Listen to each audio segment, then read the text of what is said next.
Officers of the law, guardians of order. Today I stand before you not just as your newly appointed Attorney General, but as a warrior who has walked the razor's edge between justice and chaos. President Marie Onette has entrusted me with this sacred duty, and I swear to you now, I do not take power lightly. I wield it with purpose. For too long, we have seen our systems fail. Criminals slip through loopholes like shadows. Corruption festers in silent corners while good men starve on breadcrumbs of fairness. But no more. The era of blind eyes is over.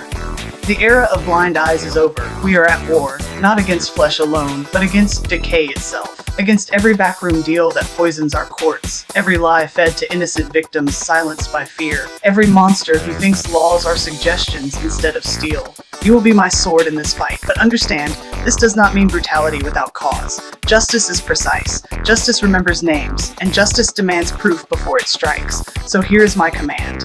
Investigate like executioners. Leave no file unread, no witness unheard. Investigate like executioners. Leave no file unread, no witness unheard. Every piece of evidence must sing truth until even hell's lawyers cannot twist it. Arrest with certainty. When you slam cuffs onto wrists, let there be zero doubt that guilt sits inside them. Never shield the guilty for convenience or politics, not even if they wear badges or sit in mahogany offices, because I promise you now under oath, if any officer betrays their badge, if any judge sells their gavel, if any politician trades lives for profit, they will answer to me personally, and God help them when they do. You are the backbone of the law, a shield for the weak and a terror to tyrants. So I give you the freedom of the law and my full support. Do not fail me. I have my enemies. They will use any flaw to destroy me. But with you, they lose their power entirely.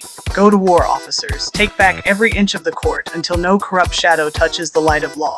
Protect this office and its people. Under my leadership, we will implement the following measures to bolster the authority and effectiveness of our officers and soldiers in maintaining law and order. 1.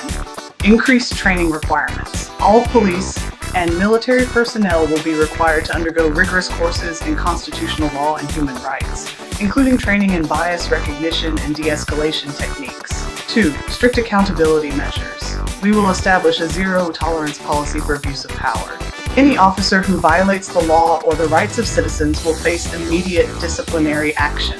Men and women of duty. Our nation's spine is its rule of law, but spines can fracture when pressure mounts. No longer, under my authority, we will forge an unbreakable backbone of enforcement. Through these actions, the Steel Corps Commandments Elite Tactical Reformation, mandatory monthly combat drills simulating urban insurgency and hostage rescue. No more paper qualifications. If you wear the badge, you master the blade and the law. AI-assisted body cam audits. Every bullet fired, every takedown executed gets reviewed by neural nets trained to spot excessive force like bloodhounds scenting guilt. The Blacklist Purge, rotating undercover integrity tests within precincts and barracks. Any officer taking bribes or showing cowardice in crisis gets stripped of rank on camera. Let the public see justice digest its rotten teeth. 3. War-grade arsenal access military police fusion units armed with EMP tasks, courtesy of Fazbear Security Division, to disable robotic threats without collateral damage, because sometimes evil wears metal skins now. Imprison as a predator's hell, not a hotel. Prison labor now fuels our infrastructure projects. No more lounging in cells while taxpayers foot bills for cable TV privileges meant for house pets, not home invaders. Supermax lockdown protocols expanded via motion sensor turrets from Fazbear Security Division. Try escaping when your kneecaps get targeted before you stand up fully. 3. The innocent will sleep soundly again. We are done playing chess with devils.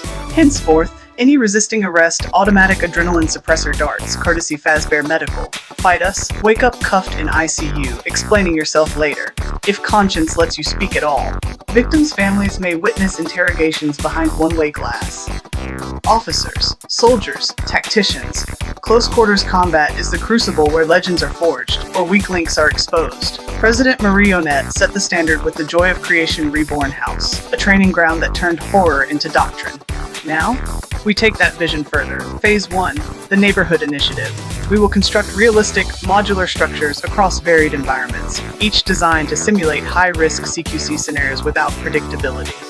Urban Nightmare District, a full city block of row homes, offices, and retail spaces wired with moving walls, booby-trapped stairwells, and adaptive enemy AI programmed to exploit hesitation. Clearing a room means nothing if the entire building shifts tactics in real time. Suburban Siege Site, a replica cul-de-sac where every house has unique breach points, basements with crawl tunnels, attics rigged as sniper nests.